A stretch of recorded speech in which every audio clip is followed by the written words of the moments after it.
Hello friends, कैसा सब लोग। तो फ्रेंड्स, आज की वीडियो के अंदर मैं आपको कराने वाला हूं एक बड़ा ही महत्वपूर्ण टॉपिक जो आपके सीटेट के एग्जाम में कंफर्म पूछा जाता है। 1 नंबर, 2 नंबर, 3 नंबर, ये नंबर जरूर आते हैं आपके सीटेट के एग्जाम में इस टॉपिक से। जो आज की वीडियो के अंदर मैं आपको टॉपिक कराऊंगा उस टॉपिक का नाम है आपका एनसीएफ 2005, यानी नेशनल करिकुलम फ्रेमवर्क 2005, राष्ट्रीय पाठ्यचर्या की रूपरेखा 2005। तो इस टॉपिक के अंदर मैं आपको जो जो चीजें होती है वो सब आज डिटेल में बताऊंगा। और देखिए, जिन लोगों की पेडागोजी वीक होती है सीटेट के एग्जाम में, एनसीएफ से आपकी पेडागोजी भी स्ट्रांग हो जाएगी। मैंने कहा ना, 1 नंबर तो जरूर आना है, 2 से 3 नंबर भी आपके एग्जाम में यहां से पूछे जाते हैं। और पेडागोजी का एक तरीके से बेस होता है जो आपका एनसीएफ होता है। आज आपका टॉपिक 3 है। इसी तरीके से जो जो आपके एग्जाम के लिए महत्वपूर्ण टॉपिक होते हैं उनको मैं अपने यूट्यूब चैनल पर करा रहा हूं। देखते हैं एग्जाम तक कितने होते हैं, और उसके लिए आप लोग चैनल को सब्सक्राइब कर लेना, क्योंकि मैंने प्रॉपर क्लास भी अपने चैनल पर चलाई हुई है जो कि आपके एग्जाम तक चलेगी। ठीक है, तो सभी क्लासेस आपको मेरे यूट्यूब पर मिलेगी, इसलिए आप लोग चैनल को सब्सक्राइब कर लेना। वीडियो को लाइक एंड शेयर बिना कहे आप लोग कर दिया करो, क्लास में कहता नहीं हूं। और अगर ये सारे कोर्स आपको एक साथ चाहिए तो आप लोग मेरे सीटेट के नोट्स ले सकते हो। गूगल पर जाकर सर्च करना sachinacademy.com, मेरी वेबसाइट आएगी, वहां से जाकर आप ले सकते हो। जो भी आपका सीटेट का सिलेबस है उसके अकॉर्डिंग जितना आपका कंटेंट है और जो नया कंटेंट है वो इन नोट्स के अंदर आपको मिल जाएगा। एनसीईआरटी किताबों का निचोड़ मिल जाएगा, चाहे आपका पेपर फर्स्ट हो चाहे पेपर सेकंड हो। 3rd क्लास से लेके 8th क्लास तक के एनसीईआरटी का निचोड़ आपको मिल जाएगा। कोई एनसीईआरटी की बुक आपको ना तो खरीदने की जरूरत है ना पढ़ने की जरूरत है। ठीक है, सब इसके अंदर कंटेंट आपको मिल जाएगा। प्रीवियस ईयर के जितने भी क्वेश्चन पेपर है जो 2011 से लेके अभी तक, जो पिछली बार ऑनलाइन पेपर हुआ था, मल्टीपल शिफ्ट में हुआ था, वो सभी इसके अंदर आपको मिल जाएंगे। जो कुछ नए टॉपिक भी आए थे सीटेट के एग्जाम में वो भी इन नोट्स के अंदर आपको मिल जाएंगे। उसके अलावा मोस्टली नोट्स आपके दोनों लैंग्वेज में है, यानी हिंदी इंग्लिश दोनों लैंग्वेज में है और आसान लैंग्वेज में दिए हुए हैं, और फोटो और ट्रिक के माध्यम से इसको कराया हुआ है। तो सारा कंटेंट इन नोट्स के अंदर आपको मिल जाएगा। जिन बच्चों ने नोट्स ले लिए, सिंपल सा एक काम करना, कंपैरिजन कर लेना ऑल ओवर इंडिया का किसी भी बड़े पब्लिकेशन से या कितनी भी बढ़िया किताब से। सिर्फ 50% मैच करके दिखा दो। अगर सिर्फ 50% को मैच कर पाए, 50% भी मैच नहीं कर पाएगी कोई भी किताब, आप लोग उठा के देख लीजिए। ठीक है, तो ये सब आपको मिल जाएगा। ये आप लोग सिंपल सा एक काम करना, अपने मोबाइल फोन में आप लोग गूगल खोल लेना। गूगल खोलने के बाद लिखना sachinacademy.com। जैसे आप लोग sachinacademy.com लिखते हो तो यहां पर मेरी वेबसाइट आ जाएगी इस तरीके से। तो जिनका पेपर 1 है तो वो पेपर 1 यहां से ले सकते हैं, जिनका पेपर 1 और 2 दोनों है वो यहां से ले सकते हैं, और साथ में मॉक टेस्ट भी हो तो तीसरे वाला यहां से ले सकते हैं। तो जो भी चीजें आपको यहां से मिल जाएगी, यहां पर आप लोग लॉगिन कर लेना। इसको लेने का तरीका वहां पर दिया हुआ है, उसको पेमेंट करने के बाद ये आपको मिल जाएगा। ठीक है, और साथ में एक पासवर्ड मिलेगा जिससे आप लोग इन पीडीएफ को खोल सकते हो, और या चाहे तो इनको प्रिंट भी करा सकते हो अपने पास से। ठीक, तो मैंने आपको तरीका बता दिया, ये नोट्स आपको कैसे मिलेंगे, और कोई बुक लेने की जरूरत आपको नहीं पड़ेगी। चलिए अब बात करते हैं अपने टॉपिक के ऊपर, एनसीएफ 2005 के ऊपर बात करते हैं। देखिए, एनसीएफ 2005 जैसे कि आपको इसके नाम से पता चल रहा है, सभी चीजें मैं आपको बिल्कुल बेसिक से बताऊंगा। नेशनल करिकुलम फ्रेमवर्क यानी कि राष्ट्रीय पाठ्यचर्या रूपरेखा, यानी जो हमारे देश की जो पाठ्यचर्या है, करिकुलम है, उसकी रूपरेखा कैसी होनी चाहिए, तो यही बात एनसीएफ 2005 के अंदर दी हुई है। देखिए, चौथा एनसीएफ है जो आपका 2005 में आया था। इससे पहले आपका 2000 में आया था।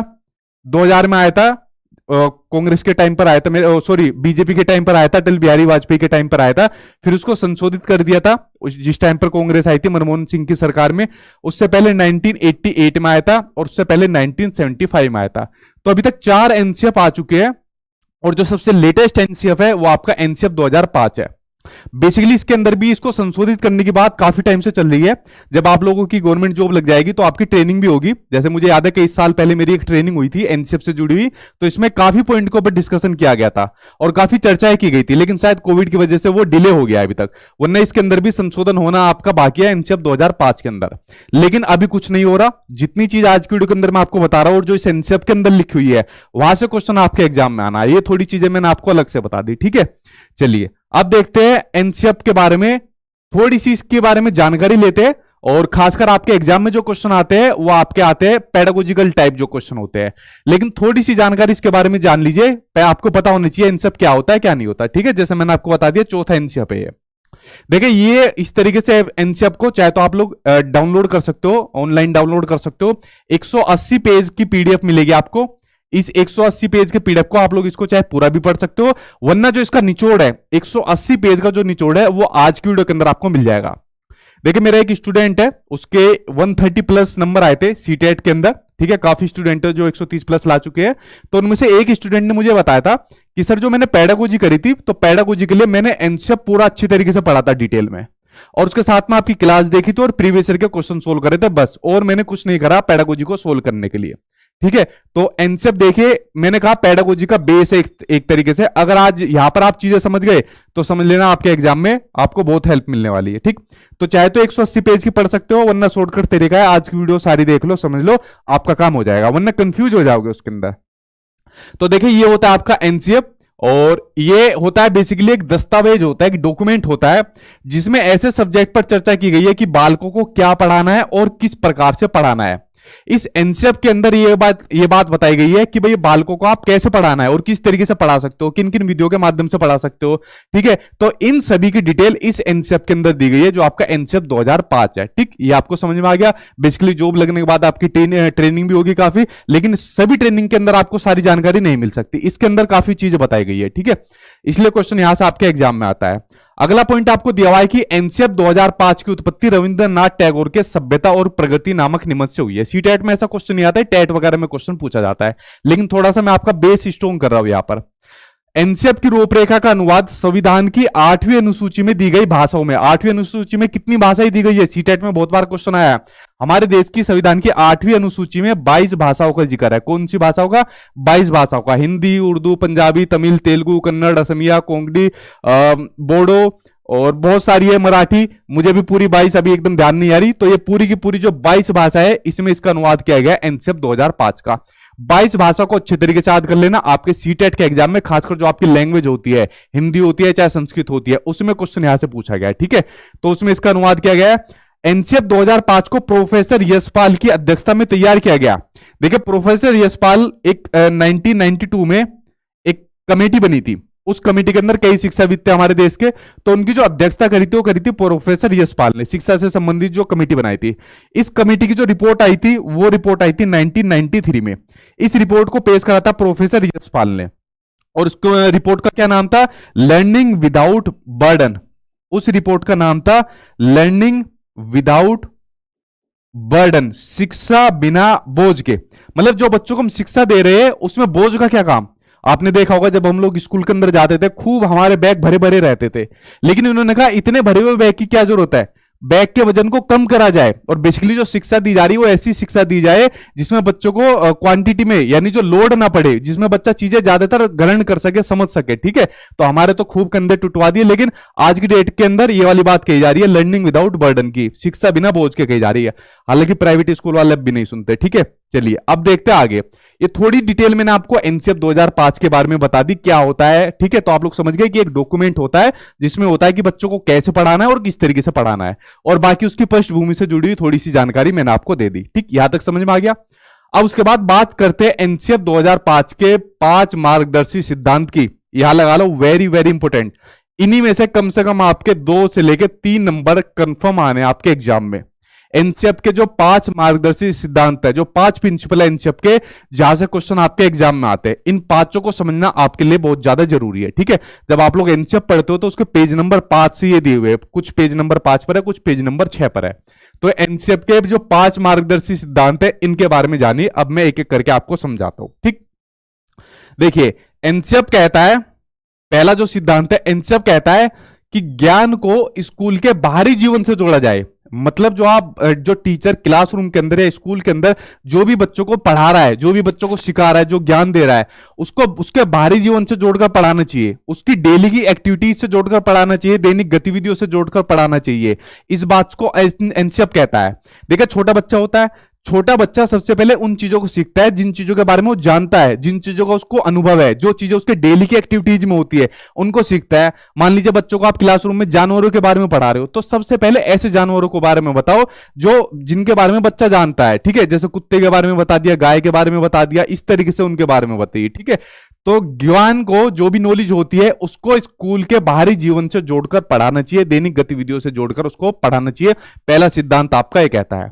दूसरा सिद्धांत कहता है कि पढ़ाई को रटंत प्रणाली से मुक्त किया जाए, यानी कि रोट लर्निंग से मुक्त किया जाए। इस बात को इनसेप भी कहता है, इस बात को आपके सीबीएसई वाले भी कह रहे हैं अब कि अब जो सीटेट के अंदर क्वेश्चन आएंगे अब आपके रोट लर्निंग पर आधारित नहीं होंगे कि आपने क्वेश्चन का आंसर याद कर लिया, एग्जाम में आ गया, बात खत्म। अब आपके अंडरस्टैंडिंग लेवल पर आपके ज्यादा क्वेश्चन आएंगे।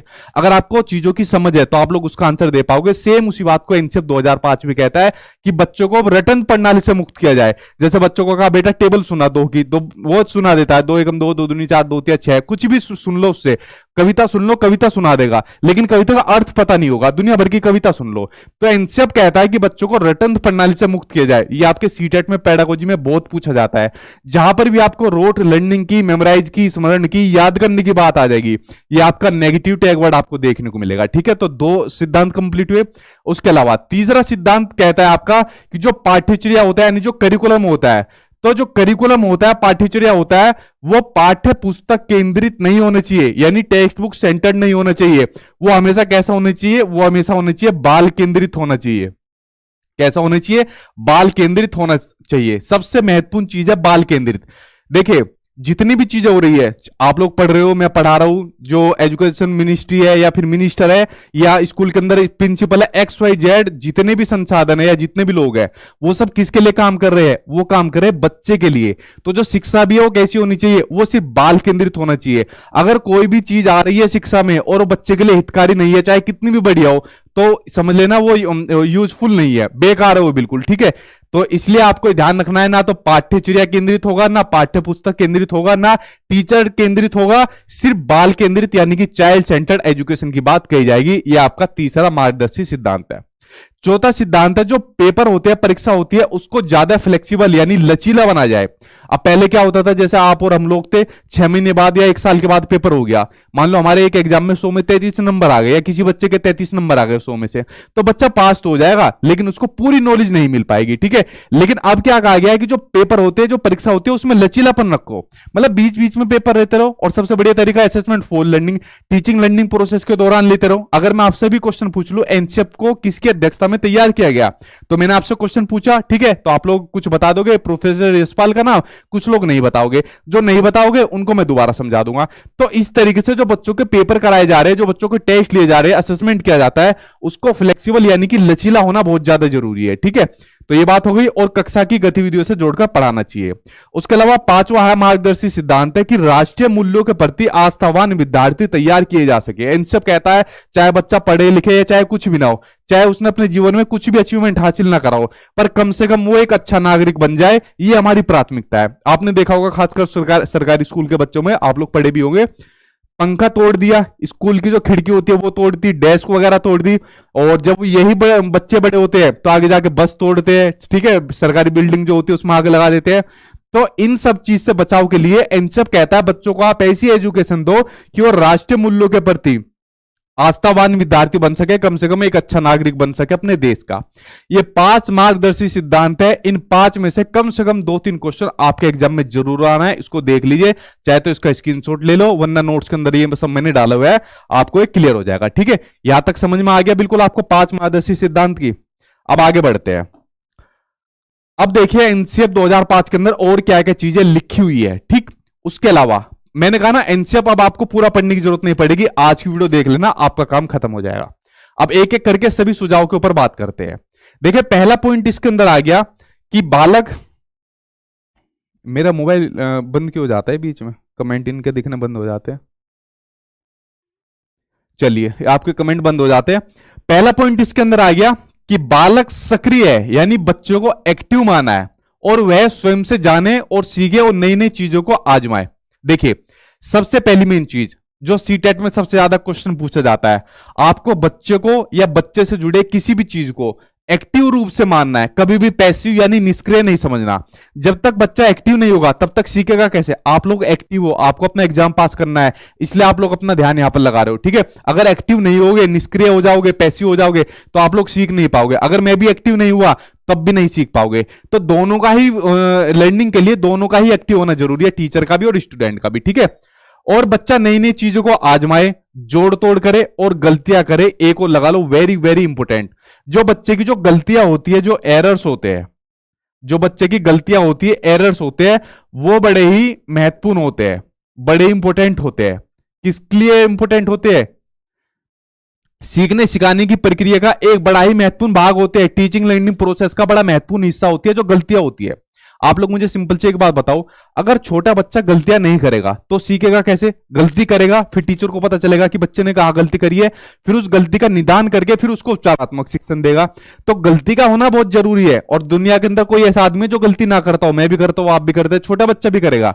तो इसलिए सीखने के लिए गलतियों का होना बहुत जरूरी है। टीचिंग लर्निंग प्रोसेस का एक बड़ा महत्वपूर्ण भाग होती है जो बच्चे की गलतियां होती है। ठीक है, देखिए दो बड़े महत्वपूर्ण पॉइंट यहां से निकले और सीटेट के एग्जाम में भर भर कर यहां से आते हैं। पहला कि बच्चे या बच्चे से जुड़े किसी भी चीज को आपको सक्रिय यानी एक्टिव मानना है, और दूसरा जो बच्चे की जो गलतियां होती है उसको बड़ा महत्वपूर्ण मानना है। ठीक है, एक लाइन से आपके दो बड़े महत्वपूर्ण पॉइंट यहां से निकल कर आ गए। आगे देखते हैं अगला पॉइंट क्या दिया हुआ है। अगला दिया हुआ है कि जो सीखना होता है यानी जो लर्निंग होती है वो सक्रिय है। बिल्कुल सही बात है भैया, आप लोग एक्टिव हो तभी तो सीख रहे हो। मान लो आप लोग मेरी वीडियो देख रहे हो और यहाँ कमेंट बॉक्स में मोना सोना के कमेंट देने में लगे हो, उनके रिप्लाई देने में लगे हो। अगर आप एक्टिव नहीं हो तो क्या आप सीख पाओगे? नहीं सीख पाओगे। तो इसलिए आपको एक्टिव होना पड़ेगा। किसके लिए? सीखने के लिए। तो सीखना क्या है? एक्टिव है। और दूसरा सीखना क्या है? सामाजिक गतिविधि है। सीखना क्या है? सामाजिक गतिविधि है।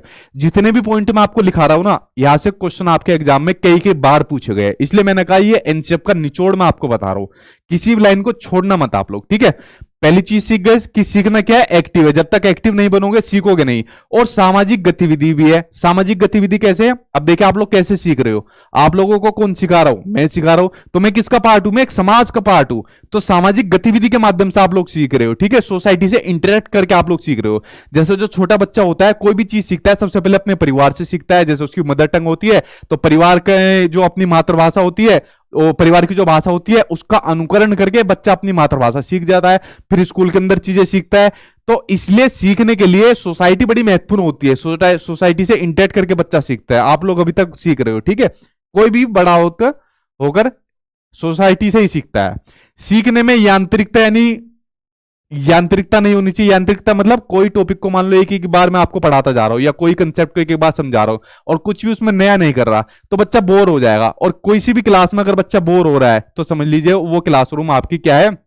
बेकार है। वहां पर टीचिंग लर्निंग प्रोसेस का कोई काम नहीं हो रहा है। ठीक, अगला पॉइंट आपको दिया हुआ है कि सीखने को डर और अनुशासन, ठीक है, इसकी जगह आनंद व संतोष से जोड़ा जाए। अब देखो अपने स्कूल के टाइम में जाओ आप लोग, जब हम लोग पढ़ते थे स्कूल के अंदर तो हमको सबसे पहली चीज दिखाई जाती थी डर, कि बेटा अगर ये काम नहीं करा, ये इस तरीके से काम नहीं करा तो तेरी कल टांगे तोड़ दी जाएगी, या 2-3 थप्पड़ गाल पर आते थे। ठीक है, आज की डेट में आप बच्चों को डर नहीं दिखा सकते किसी भी तरीके का। ठीक, उसके अलावा ना ही बच्चों को आप डिसिप्लिन के अंदर रख सकते हो। सीटेट के एग्जाम में बहुत पूछा जाता है कि बच्चों को अनुशासन में बनाए रखे, बच्चों को कठोर अनुशासन में बनाए रखे। पहले क्या होता था स्कूल के अंदर, मैडम आई या टीचर आया, चुपचाप क्लास में बैठ जाओ, अगर किसी ने शोर मचाया तो उसको देख लूंगी, उसकी टांगे तोड़ दूंगी। ठीक है, एक क्या होता था वो जो क्लासरूम में मॉनिटर बना देते थे, सबसे बेकार मॉनिटर ही होता था क्लासरूम का। ठीक है, तो डिसिप्लिन बनाने के लिए मॉनिटर लगाया जाता था या खुद देख रेख करते थे। लेकिन आज की डेट के अंदर आप बच्चों को डर और अनुशासन देकर उसको कोई चीज नहीं सिखा सकते, समझा सकते। इनकी जगह बच्चों को आपको आनंददायक और संतोषप्रद चीजों से जोड़ना चाहिए। यानी जो क्लासरूम का वातावरण होना चाहिए वो अब आपका लोकतांत्रिक होना चाहिए। डेमोक्रेटिक एनवायरनमेंट क्लासरूम का होना चाहिए, जहां पर कोई भी बच्चा हो वो अपने विचारों को फ्रीडमली, ठीक है, आराम से उनको व्यक्त कर सके। तो ऐसा क्लासरूम का वो आपका वातावरण होना चाहिए। ये पॉइंट आपका क्लियर हुआ। ये आपके सब पेडागोजी में काम आएंगे जितनी चीज मैं आपको बता रहा हूं।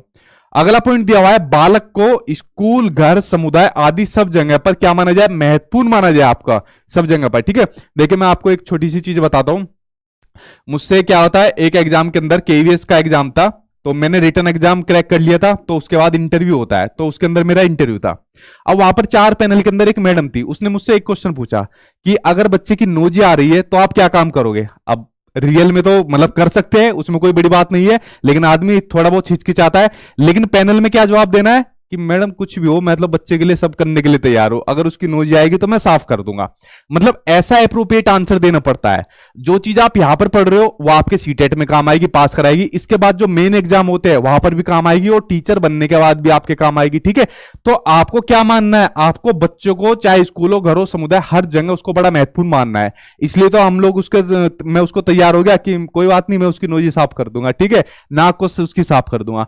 तो ऐसा आपको अपनी थिंकिंग को क्रिएट करना करना पड़ेगा जब तक आपको जॉब नहीं मिल जाती, ठीक है। और जॉब मिलने के बाद भी अपना करना पड़ेगा, ठीक। उसके अलावा उसकी जो भाषा होती है यानी जो मदर टंग होती है, 1 नंबर का यहां से कंफर्म करो, आना ही आना है आपके सीटेट के एग्जाम में। उसकी जो मदर टंग होती है और संस्कृति होती है उसको सम्मान देना है। देखिए ध्यान से सुनना, मेरी बड़ी इसको बड़ा महत्वपूर्ण पॉइंट आपको बता रहा हूं। जो बच्चे की जो मदर टंग होती है, जो मातृभाषा होती है, वो बड़ी ही क्या होती है, वो बड़ी महत्वपूर्ण होती है। वो क्या होती है, वो बड़ी ही महत्वपूर्ण होती है जो बच्चे की मातृभाषा होती है। और उसको हमेशा आपको अप्रिशिएट करना चाहिए, ठीक है। उसको ज्यादा से ज्यादा प्रोत्साहन देना चाहिए जिसमें बच्चा अपनी मातृभाषा में अपने विचारों को अभिव्यक्त कर पाए। जैसे मेरी मदर टंग हिंदी है, ठीक है, तो हिंदी है। अगर मान लीजिए मैं छोटा था जब, या कोई भी आप लोग जैसे छोटे थे, अगर हमें अपनी मातृभाषा में आंसर देने को ना कहा जाए, अपने विचारों को अभिव्यक्त करने को ना कहा जाए, तो क्या होगा, हमारे अंदर हीन भावना आ जाती, छोटे बच्चे के अंदर हीन भावना आ जाती। क्यों? क्योंकि टीचर ने मना करा है, वो किसी और दूसरी भाषा का था। आपको हमेशा इस बात को ध्यान रखना है कि जो बच्चे की जो मदर टंग होती है, मातृभाषा होती है, उसको हमेशा महत्वपूर्ण मानना है, उसको सम्मान देना है और उसको ज्यादा से ज्यादा अवसर देने हैं अपनी मातृभाषा में अपने विचारों को अभिव्यक्त करने के, ठीक है। ये बात आपको ध्यान रखनी है, आपके सीटेट के एग्जाम में कंफर्म आना है मदर टंग से। दूसरा, जो बच्चे का जो कल्चर होता है, जो संस्कृति होती है, उसको भी सम्मान देना है। अब देखिए टीचर चाहे किसी भी धर्म का हो, किसी भी जाति का हो, डजंट मैटर, कोई मैटर नहीं करता, उसको बच्चे की जो भी संस्कृति हो, चाहे बच्चे की कोई भी धर्म जाति कुछ भी हो, उसको सम्मान देना है। यह काम पहले होता था कि भाई फलाना टीचर इस धर्म का, फलाना टीचर इस जाति का है, तो अपने ही वालों को फेवर करता था। लेकिन आज की डेट में ऐसा आपको नहीं करना, इसलिए तो आपको ये सब चीजें पढ़ाई जा रही है कि आप एक आदर्श शिक्षक के रूप में अपनी पहचान को स्थापित कर सको, ठीक है। ये चीज आपको ध्यान रखनी है और मदर टंग वाला वेरी वेरी इंपोर्टेंट है, ध्यान रख लेना आप लोग, ठीक। अगला पॉइंट देखते हैं। अगला पॉइंट आपको क्या देवा है, सब क्लास पर ध्यान दो, ठीक है। एक बच्ची समझा रही है। अगला पॉइंट देखते हैं। अगला पॉइंट दिया है आपका मल्टीलिंगुअल, बहुभाषिक। पहला पॉइंट एक और यहां क्लियर हो गया, एक तो मदर टंग का आपके एग्जाम में आना है, एक आपका बहुभाषिकता यानी मल्टीलिंगुअलिज्म से आना है। ये आपकी जो लैंग्वेज होती है वहां पर आपके क्वेश्चन एक एक नंबर का जरूर आना है। देखिए मल्टीलिंगुअलिज्म, बहुभाषिकता क्या होती है? बहुभाषिकता का मतलब होता है एक ऐसी क्लासरूम जहां पर अलग अलग भाषाओं के बच्चे होते हैं, ठीक है। ये होती है बहुभाषिकता होती है। मान लीजिए इस कोई क्लासरूम के अंदर कोई हिंदी बोलने वाला बच्चा है, कोई उर्दू बोलने वाला बच्चा है, कोई तमिल बोलने वाला बच्चा है, कोई पंजाबी बोलने वाला बच्चा है, कोई XYZ कोई भी भाषा बोलने वाला बच्चा है। अब देखिए ध्यान से सुनना, जब अलग अलग भाषाओं के बच्चे एक क्लासरूम के अंदर आपको देखने को मिलेंगे तो इससे क्या होगा, बच्चे के शब्द भंडार में वृद्धि होगी। हिंदी वाला उर्दू वाले से कुछ जानेगा, पंजाबी वाला तमिल वाले से कुछ जानेगा, तो शब्द भंडार में वृद्धि होगी। दूसरा, नई भाषा को सीखने का अवसर भी मिलेगा क्योंकि छोटा बच्चा अनुकरण करके बहुत जल्दी सीखता है। तीसरा क्या होगा, एक दूसरे के कल्चर का, संस्कृति का आदान प्रदान यहां पर होगा। तो इसीलिए एनसीएफ 2005, देखिए चाहे एनईपी 2020 हो, चाहे एनसीएफ 2005 हो, दोनों ने ही बच्चे की जो मदर टंग होती है, मातृभाषा होती है, और जो बहुभाषिकता होती है, दोनों को ही बड़ा महत्वपूर्ण माना है और इनको एक संसाधन यानी कि एक रिसोर्स के रूप में मानना है। बहुत बार आपके सीटेट पता नहीं कितनी बार पूछा गया है ये वाला क्वेश्चन कि बहुभाषिकता क्या होती है, एक संसाधन के रूप में आपको इसको मानना है, ठीक है। कभी भी आपको इसको प्रॉब्लम नहीं मानना, ठीक है। कभी भी आपको प्रॉब्लम यानी बाधक नहीं मानना, हमेशा इसको क्या मानना है, रिसोर्स यानी संसाधन के रूप में हेल्प करने वाला आपको मानना है। ये टॉपिक यहां पर क्लियर हुआ मल्टीलिंगुअलिज्म का, ये सभी आपके एनसीएफ के अंदर दिए हुए हैं। अब देखिए आगे पढ़ते हैं, आगे क्या दिया हुआ है, आगे दिया हुआ है कि कक्षा शिक्षण की 3 लैंग्वेज फॉर्मूला की वकालत करता है। एनसीएफ कहता है भाई जो आप स्कूल के अंदर बच्चों को एजुकेशन दे रहे हो, जो शिक्षा दे रहे हो, वो 3 भाषाओं में आपको देनी जरूरी है, ठीक है। 3 लैंग्वेज फॉर्मूला इसी को कहा जाता है। कौन कौन सी 3 भाषा आपको देनी चाहिए? देखिए 2 तरीके के राज्य है, एक तो हो गए हिंदी क्षेत्र, हिंदी भाषी क्षेत्र वाले राज्य जहां पर हिंदी बोली जाती है, जैसे दिल्ली हो गया, यूपी हो गया, बिहार हो गया, आपका पंजाब नहीं, पंजाब नहीं हो गया, ठीक है, इधर का हो गया आपका राजस्थान वगैरह का, ठीक है। तो यहां पर हिंदी ज्यादा बोली जाती है। एक होते हैं गैर हिंदी क्षेत्र वाले राज्य होते हैं, जैसे नॉर्थ ईस्ट हो गया, साउथ के जो राज्य हो गए। तो अगर हिंदी क्षेत्र भाषी क्षेत्र वाले राज्य है, चाहे गैर हिंदी क्षेत्र वाले राज्य है, ठीक है, तो जो पहली लैंग्वेज होगी वो पहली लैंग्वेज हमेशा बच्चे की मातृभाषा यानी कि बच्चे की मदर टंग होगी, ठीक है। और मातृभाषा कुछ भी हो सकती है बच्चे की, जैसे किसी की हिंदी हो सकती है, किसी की तमिल हो सकती है, किसी की XYZ कुछ भी हो सकती है। तो 3 लैंग्वेज फॉर्मूला ये कहता है कि हमेशा आपको बच्चों को क्लासरूम में उसकी मातृभाषा में पहले शिक्षा देनी है, इसलिए मातृभाषा को सबसे महत्वपूर्ण माना है, ठीक है। तो पहली शिक्षा मातृभाषा में देनी है।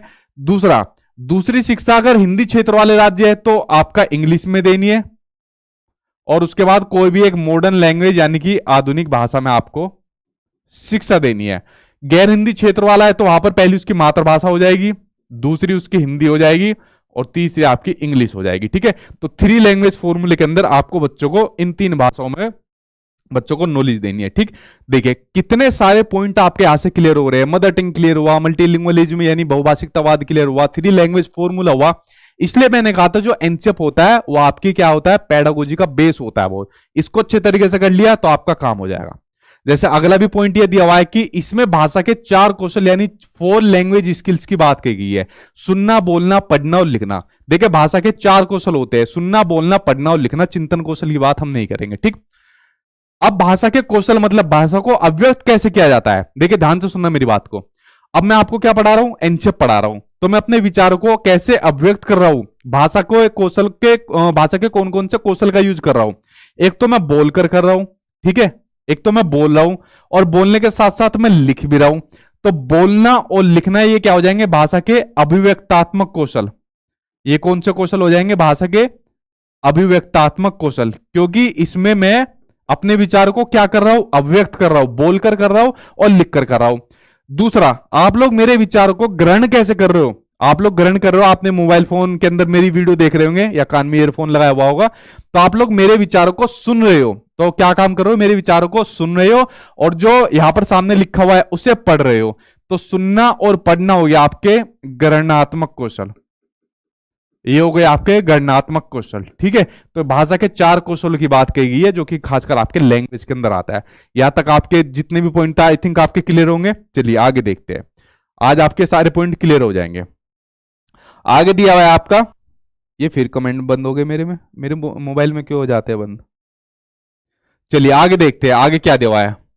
आगे आपको दिया हुआ है कि किसी भी प्रकार की सूचना को ज्ञान मानने से बचा जाए, यानी किसी भी प्रकार की जो इंफॉर्मेशन होती है उसको नॉलेज नहीं मानना चाहिए। ठीक है, अब जैसे मैंने आप लोग को कह दिया, टाइमर लगा दिया कि भाई आज आपके इनसिप की क्लास होगी, आपको इन्फॉर्मेशन दे दी और नॉर्मली आपको पढ़ा दिया या सिर्फ आपको इन्फॉर्मेशन दे दी, तो ये क्या है, नॉलेज होगी, नॉलेज नहीं होगी जब तक मैं आपको इसको डिटेल में नहीं समझाऊंगा, इसके सारे कंसेप्ट आपके क्लियर नहीं करूंगा।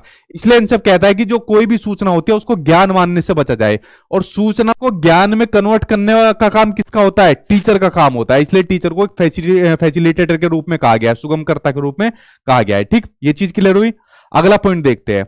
अगला पॉइंट दिया हुआ है कि बच्चों को दी जाने वाली जो शिक्षा है उसमें कैसे सूक्ष्म सूत्रों का इस्तेमाल किया जाना चाहिए, ज्ञात से अज्ञात की ओर, यानी नोन टू अननोन की ओर। कैसे, देखिए सबसे पहले बच्चों को वो चीजें पढ़ानी चाहिए जिसके बारे में बच्चा जानता है, और उसके बाद बच्चों को वो चीजें पढ़ानी चाहिए जिसके बारे में बच्चा नहीं जानता। ठीक है, तो ज्ञात से अज्ञात की ओर पढ़ानी चाहिए।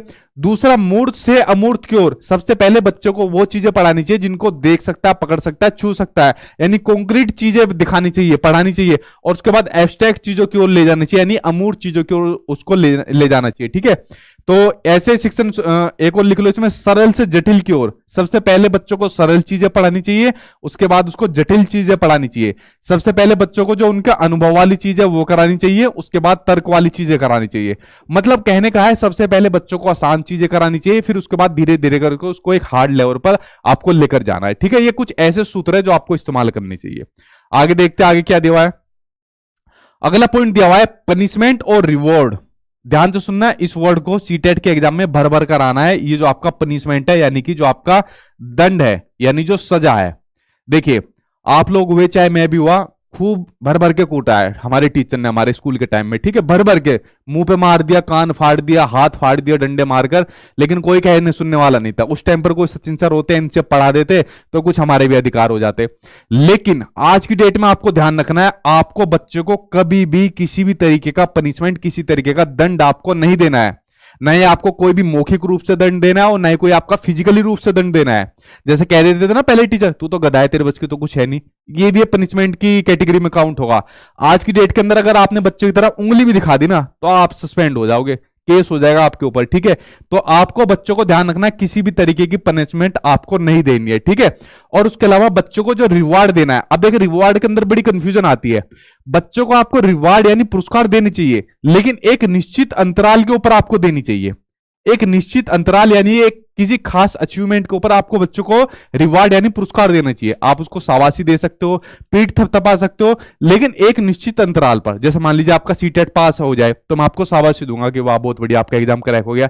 लेकिन मान लीजिए मैं डेली क्लास लेता हूं और जितने भी क्वेश्चन है उनका आप आंसर देते जा रहे हो, हर क्वेश्चन के आंसर देने के बाद मैं आपको शाबाशी दूंगा, तो वो घातक आपके लिए। तो इसलिए जो रिवार्ड होता है इनको सीमित किया जाए, इनको सीमित किया जाए, एक निश्चित अंतराल पर देना चाहिए, लेकिन हर बार नहीं देना चाहिए, ठीक है। और पनिशमेंट तो आपको बिल्कुल नहीं देनी, गार्ड बांध लेना बिल्कुल याद करके, ठीक है। सीटेट में आपका बहुत पूछा जाता है। अगला देखते हैं, अगला क्या दिया हुआ है। अगला आपको दिया हुआ है कि सह शैक्षिक गतिविधियों में देखिए दो तरीके की एक्टिविटीज होती है, एक होती है आपकी शैक्षिक गतिविधियां और दूसरी होती है आपकी सह शैक्षिक गतिविधियां। शैक्षिक गतिविधियां वही आपकी पढ़ाई लिखाई से जुड़ी हुई, भाई आपको ये सब्जेक्ट पढ़ने हैं, ये तैयारी करनी है। और दूसरी होती है सह शैक्षिक गतिविधियां जो स्कूल के अंदर कराई जाती है। पढ़ाई के अलावा क्या क्या चीज कराई जाती है, गेम्स कराए जाते हैं, योगा कराए जाते हैं और दुनिया भर के क्विज वगैरह कराए जाते हैं। तो जितनी भी सह शैक्षिक गतिविधियां होती है उसमें बच्चों के पेरेंट्स को भी जोड़ना चाहिए। आज की डेट के अंदर बच्चों के पेरेंट्स की बहुत भागीदारिता बन गई है, ठीक है। एजुकेशन के अंदर बच्चों के पेरेंट्स को तो ग्रुप भी बन गए हैं, इतना मतलब फोर्स करते हैं पेरेंट्स। तो एक चीज और, पेरेंट्स ने अगर बच्चों को स्कूल नहीं भेजा या बच्चों को शिक्षा से वंचित कर दिया और उसकी कंप्लेंट हो गई तो पेरेंट्स जेल में चले जाएंगे, ये बात आप लोग ध्यान रख लेना, ठीक है। तो बच्चे के हाथ में इतनी पावर आ गई, बस बेचारों को बताने वाला कोई नहीं है। तो जो भी एक्टिविटीज कराई जाए स्कूल के अंदर बच्चे के रिगार्डिंग, उसमें बच्चे के पेरेंट्स को भी जोड़ना चाहिए, ठीक है। और इनकी मीटिंग टाइम टू टाइम पर लेना चाहिए और बताना चाहिए कि भाई ये आपके बच्चे का फीडबैक है, ये है। देखिए जितनी बातें इन सब में कही हुई है ना, एक रियल एक्सपीरियंस आपको बताता हूं, ये सब कहने सुनने की बात है, ठीक है। कड़वी जरूर है, सिर्फ कहने सुनने की बात है, रियलिटी में कुछ नहीं होता। खासकर जैसे कुछ बड़े संगठन होते हैं, क्योंकि मैं कई संगठन में काम कर चुका हूं, ठीक है, कई जगह अपनी सेवाएं दे चुका हूं।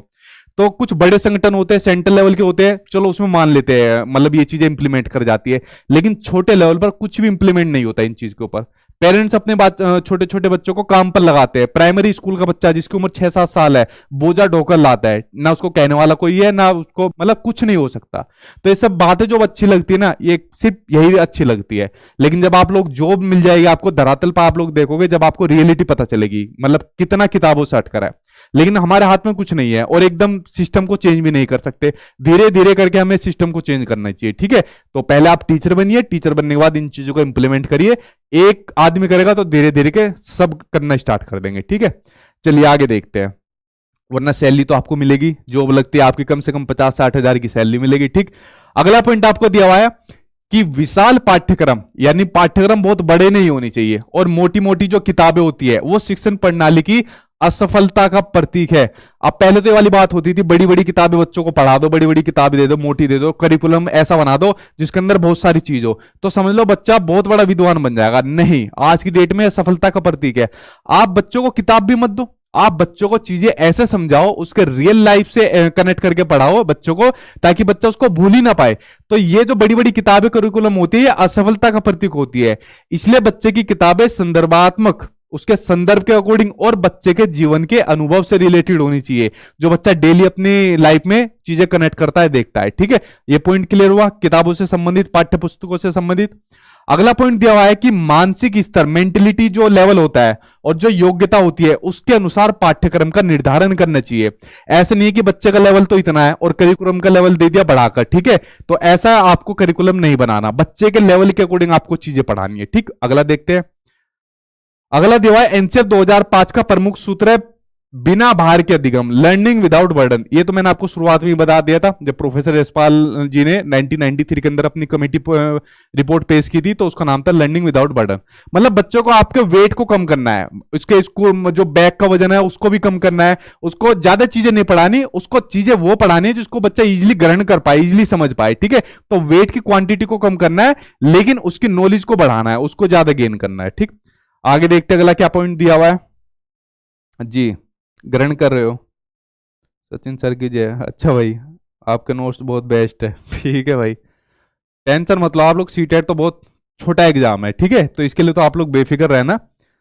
इसके लिए तो अगर आपको पास होना है ना अच्छे नंबर से, मेरे नोट्स ही करा देंगे, लेकिन मैं तो क्लास भी साथ के साथ दे रहा हूं। अब आप लोग सोच सकते हो कितने नंबर आपके एग्जाम में आएंगे, ठीक। आगे देखते हैं। मूल्यों को उपदेश देकर नहीं, वातावरण देकर स्थापित करना चाहिए। देखो हमारी सोसाइटी के अंदर ये ज्यादा होता है, हर कोई ज्ञान बांटने लग जाता है आज की डेट के अंदर। आपके घर के अंदर मिलेंगे, सोसाइटी में मिलेंगे, दोस्त यार मिलेंगे, यूट्यूब पर मिल जाए, यहां पर भी मिलेंगे। ज्ञान बांटने वाले की कमी नहीं है, हर कोई मूल्य देता है, मूल्यों की शिक्षा देता रहेगा। आपको एक बात ध्यान रखनी है, जो छोटा बच्चा होता है, छोटा बच्चा सबसे ज्यादा जो अनुकरण करता है, जो चीजें सीखता है, पता है किससे सीखता है? अपने टीचर से सीखता है। इसलिए टीचर को हमेशा अपना जो व्यवहार होता है ना, वो बड़ा एक आदर्श व्यवहार रखना चाहिए। अब क्लासरूम के अंदर तो टीचर बच्चों को नई नई नैतिक कहानियां पढ़ा रहा है, भगत सिंह के बारे में बता रहा है, महात्मा गांधी के बारे में बता रहा है, और दुनिया भर के क्या दे रहा है? उपदेश दे रहा है। लेकिन क्लास खत्म होने के बाद, स्कूल खत्म होने के बाद सिगरेट पी रहा है, तो क्या काम कर रहा है वो? तो वो वहां पर बच्चों को सही एनवायरनमेंट नहीं दे पा रहा है। ठीक है, तो उपदेश नहीं देनी चाहिए आज की डेट के अंदर, अच्छा एनवायरनमेंट देना चाहिए, और आपको भी अपना व्यवहार आदर्श रखना पड़ेगा एक टीचर के सामने। ठीक है, सॉरी, बच्चों के सामने। आगे देखते हैं अगला पॉइंट क्या देवा है। पुस्तकालय यानी जो लाइब्रेरी होती है, उसमें बच्चों को स्वयं पुस्तक चुनने का अवसर देना चाहिए। अब देखिए क्या होता था जब हम लोग लाइब्रेरी के अंदर जाते थे, आप लोग भी गए हो, आज तुम्हें हिस्ट्री की पढ़नी है, हमारे मैडम ने बोल दिया, आज तुम्हें ज्योग्राफी पढ़नी है, मैडम आज मेरा ये वाला मन है, नहीं आज तुम्हें ये नहीं पढ़नी। ठीक है, यही तो होता था ना हमारे साथ। लेकिन एनसीएफ 2005 कहता है कि भाई लाइब्रेरी के अंदर जाए बच्चा, चाहे कहीं भी जाए, बच्चा खुद अपनी चीजों को चुने और उसके बाद खुद सिलेक्शन ले कि भाई मुझे कौन सी चीज पढ़नी है, किस तरीके से पढ़नी है। ठीक है, तो ये बात आपको ध्यान रखनी है। कुल मिला के सारी पावर बच्चे के हाथ में दे दी, A to Z पावर बच्चे के हाथ में दे दी। टीचर हो, चाहे प्रिंसिपल हो, चाहे शिक्षा मंत्री हो, एजुकेशन मिनिस्टर हो, सब बच्चे की तरफ चारों तरफ नाचेंगे। ठीक है, इतनी पावर बच्चे के अंदर है, और यही बच्चा सीटेट का एग्जाम पास करा देगा। अगला पॉइंट आपको दिया हुआ है कि शांति शिक्षा को बढ़ावा देना चाहिए, बिल्कुल सही बात है, और महिलाओं के प्रति आदर एवं जिम्मेदारी का दृष्टिकोण विकसित करने के कार्यक्रम आयोजित करनी चाहिए। देखिए हमारे देश के अंदर ये कड़वी सच्चाई है, महिलाओं का कहीं ना कहीं जो है अभी तक उस लेवल पर नहीं पहुंची जहां पर पुरुष वर्ग पहुंचा हुआ है। तो कहीं ना कहीं बात होती है, महिला सशक्तिकरण की बात होती है कि भाई महिलाओं को भी उतने ही अधिकार देनी चाहिए जितने पुरुषों को मिले हैं, ताकि दोनों कंधे से कंधे मिलाकर अपना चीजें कर पाए। हालांकि आजकल इसका गलत यूज भी देखने को मिलता है, महिलाएं अपनी जो पावर होती है उसका गलत यूज करती है, लेकिन वो एक अपवाद है, वो हर कोई करने को मिलेगा। ठीक है, ऐसी महिलाओं के ऊपर वो हम कुछ नहीं कह सकते, लेकिन रियलिटी में आपको महिलाओं के सशक्तिकरण को बढ़ावा देना चाहिए। क्लासरूम के अंदर ही आपको हमेशा सबसे महत्वपूर्ण चीज जेंडर बाइस को खत्म करना चाहिए। सीटेट वालों का बड़ा फेवरेट आते ही आता है एग्जाम में, कभी भी क्लास में जेंडर बाइस आपको देखने को नहीं मिलना चाहिए। जेंडर बाइस मतलब जहां मेल और फीमेल के अंदर इनइक्वलिटी की बात हो, असमानता की बात हो, ठीक है, वो होता है आपका जेंडर बाइस, होता है लैंगिक पूर्वाग्रह होता है। एक टीचर को हमेशा ये ध्यान रखना चाहिए, चाहे लड़का हो चाहे लड़की हो, दोनों इक्वल है, दोनों को वरीयता देनी चाहिए, दोनों को प्राथमिकता देनी चाहिए। जैसा होता है ना कि जैसे मैंने आज ये पिंक कलर की टी शर्ट पहनी है, तो कोई अगर मुझसे कह दे अरे आज तो लड़कियों वाली मतलब टी शर्ट पहन कर आ गया, तो क्या पिंक कलर पर लड़कियों का अधिकार है? तो ये क्या हो गया? जेंडर स्टीरियोटाइप हो गया, कि यानी एक जो प्रचलन चलता आ रहा है उसी को फॉलो करवा दिया कि भाई पिंक कलर का सिर्फ लड़कियां पहन सकती है। या जैसे कहते हैं लड़की मान लीजिए कहीं पर पर्वत पर चोटी पर चढ़ाई करना चाहती है तो उसको रोक दिया, नहीं ये तो आदमियों का काम है, तुम नहीं कर सकते। ठीक है, तो ऐसे स्टेटमेंट से, ऐसी सोच से आपको बच्चों को बचाना है, और दोनों को आपको हमेशा क्या मानना है? इक्वल मानना है, समान मानना है, और महिलाओं के प्रति आदर और जिम्मेदारी वाले कार्यक्रम भी रखने चाहिए। ठीक है, चलिए आगे देखते हैं। अगला पॉइंट है आपका जो सांस्कृतिक कार्यक्रम होते हैं, जैसे हमारे स्कूल के अंदर होता है 15 अगस्त हो गया, 26 जनवरी हो गई, ठीक है, तो इस तरीके के सांस्कृतिक कार्यक्रम में मनोरंजन के स्थान पर सौंदर्य बोध को बढ़ावा देना चाहिए। देखिए ये सब आपके सीटेट में आए हुए हैं।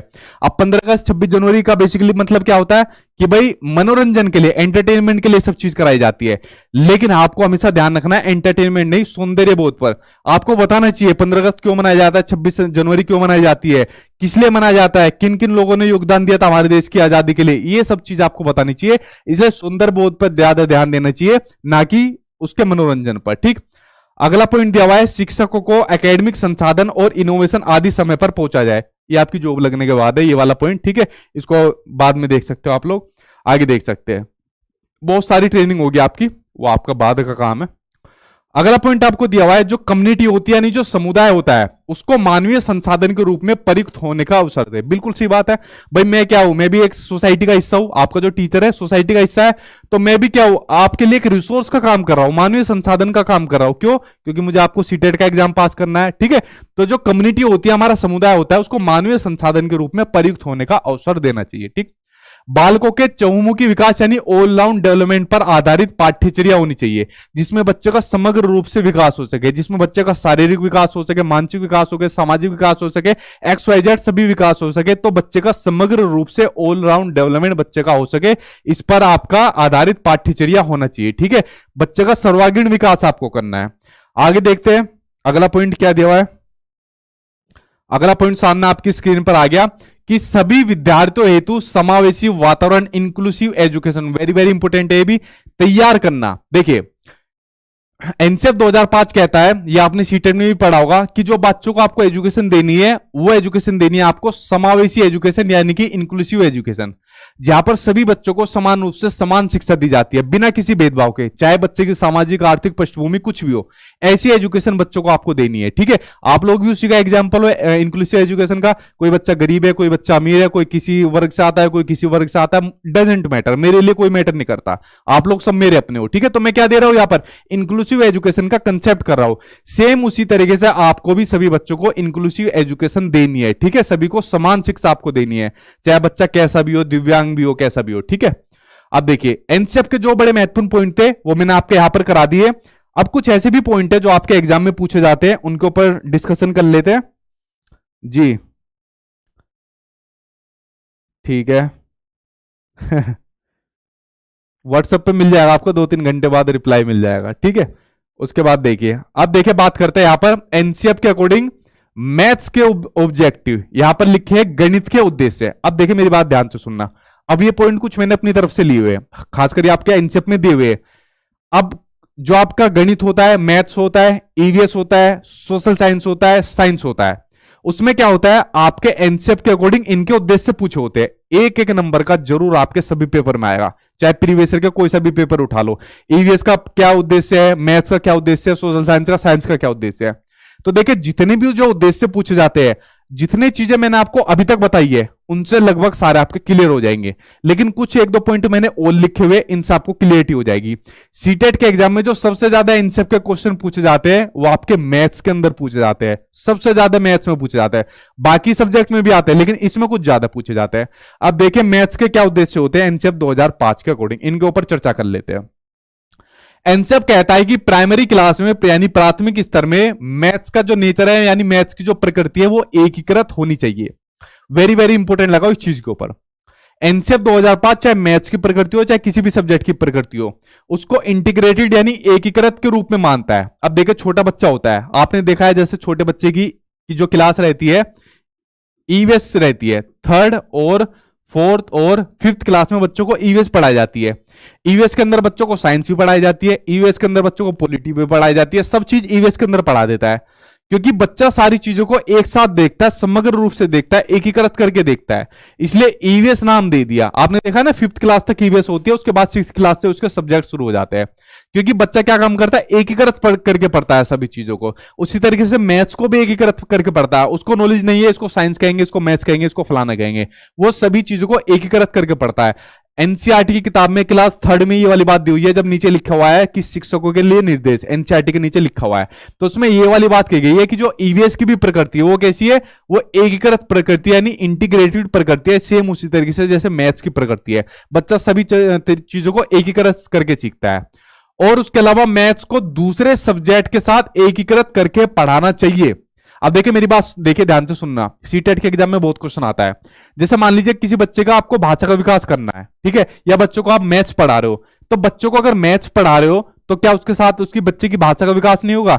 अगर बच्चों को मैथ्स पढ़ाई जा रही है तो टीचर किस में बोल रहा है, अपनी भाषा में बोल रहा है, हिंदी में बोल रहा है, इंग्लिश के अंदर जिस भी भाषा में बोल रहा है, तो कहीं ना कहीं भाषा भी का भी तो यूज हो रहा है।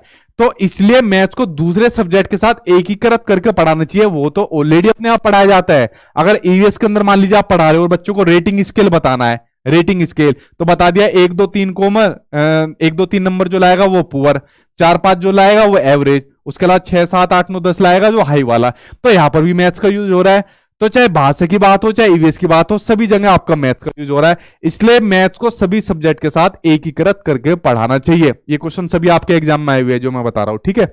अगला पॉइंट देखते हैं। अगला पॉइंट दिया हुआ है एनसीएफ 2005 इस बात पर भी बल देता है कि जो स्कूल है वो गणित आधारित होना चाहिए, क्योंकि ये स्टूडेंट्स को गणित में अर्थपूर्ण यानी मीनिंगफुल समस्याओं को सोल्व करने के लिए प्रोत्साहित करता है। ठीक है, और उसके अलावा गणित में जो अमूर्त संकल्पनाएं होती है, एब्स्ट्रैक्ट कॉन्सेप्ट होते हैं, उनको समझने के लिए मूर्त अनुभव भी उपलब्ध कराता है। अब देखिए मैथ्स के अंदर बेसिकली हम क्या काम करते हैं, अमूर्त संकल्पनाओं को ज्यादा देखते हैं। अगर बच्चे से पूछ ले बेटा 2+2 कितने होते हैं, वो कहेगा समझ नहीं पाएगा एकदम छोटा बच्चा, आप तो बता दोगे। ठीक है, अगर मैंने कहा बेटा एक ये 2 उंगली होगी, 2 उंगली होगी, दोनों को जोड़कर कितनी उंगली बनी, तो 4 उंगली बनी। तो इसलिए बच्चों को जो अमूर्त संकल्पनाएं समझाई जाती है उसके लिए उसको मूर्त अनुभव उपलब्ध कराया जाए। मान लीजिए बच्चों को आप रेक्टेंगल पढ़ा रहे हो और रेक्टेंगल के अंदर बच्चों से पूछ लिया जाए एरिया ऑफ रेक्टेंगल कितना होता है, तो अमूर्त संकल्पना हो गई। तो इसके लिए पहले आपको उसको एक एग्जांपल देने पड़ेंगे, मूर्त संकल्पनाएं देनी पड़ेगी जिनको बच्चा देख सकता है और अपना पकड़ भी सकता है। ठीक है, तो ये वाली बात आपके मैथ्स के संदर्भ में कही गई है। अब उसके अलावा देखिए एनसीएफ जो है 5 विधियों पर जोर देता है। इसके बाद आपका वैसे साइंस, सोशल साइंस और ईवीएस का आना चाहिए था, ये थोड़ा उल्टा हो गया। ठीक, अब देखिए एनसीएफ जो 5 विधियों पर जोर देता है, सबसे महत्वपूर्ण विधि और सबसे ज्यादा जो आपके एग्जाम में आती है वो आती है आपकी लर्निंग बाय डूइंग, करके सीखना।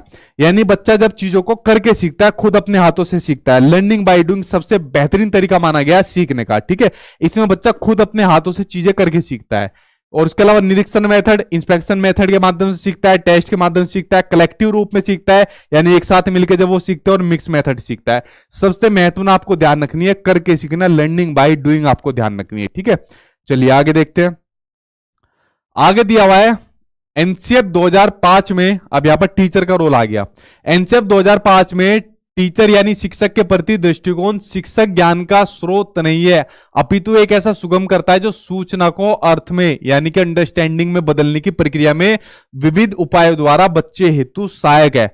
मतलब देखिए यहां पर टीचर बच्चों को जो भी चीज पढ़ा रहा है, इनको जो भी ज्ञान दे रहा है, तो इस ज्ञान को क्या काम कर रहा है, वो इस जो अपनी नॉलेज दे रहा है, जो इंफॉर्मेशन दे रहा है, उसको ज्ञान में कन्वर्ट कर रहा है।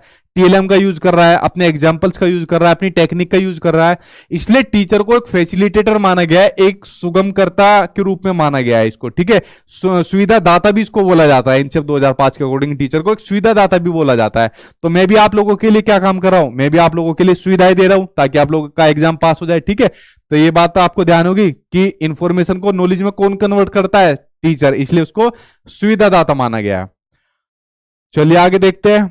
अगला आपके सामने स्क्रीन पर आ गया एनसीएफ 2005 के अकॉर्डिंग माध्यमिक स्तर पर यानी अपर प्राइमरी लेवल पर सोशल साइंस, साइंस और ईवीएस के प्राथमिक उद्देश्य। मैंने कहा ना इन सभी में आपका 1-1 नंबर का उद्देश्य जरूर पूछा जाता है। ठीक, अब इन उद्देश्य के ऊपर बात करते हैं। अब देखिए बेसिकली ये मैंने सारे एक साथ इकट्ठे कर लिए जो आपके एग्जाम में, ध्यान से सुनना मेरी बात, जो आपके एग्जाम में सीटेट में क्वेश्चन आता है और वहां पर पूछा जाता है, किसी का भी उद्देश्य आपसे पूछ लिया, तो आपको जितनी भी चीजें मैंने अभी तक शुरुआत में बताई है वही से आपके चीजें कंसेप्ट क्लियर हो जाएगा। ठीक है, आपके जो कंसेप्ट है उन्हीं से क्लियर हो जाएगा। ये जैसे मैंने 2-3 पॉइंट और लिखे, इनसे आपको थोड़ी सी और क्लियरिटी हो जाएगी। तो उद्देश्य के अंदर आपका आंसर कभी गलत नहीं होगा, लेकिन 1-1 नंबर का आपके सभी सब्जेक्ट में आना है।